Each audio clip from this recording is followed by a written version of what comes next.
నీ తల్లిదండ్రుల త్యాగాలు మీకు అర్థం కావాలమ్మా.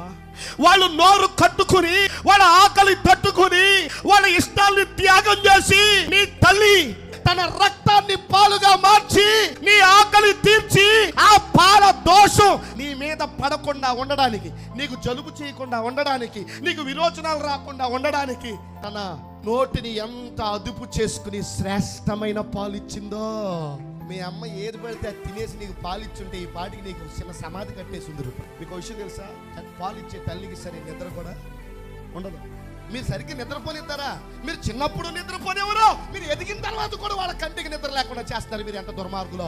మీరు పిల్లలుగా ఉండి చేసిన పని అదే.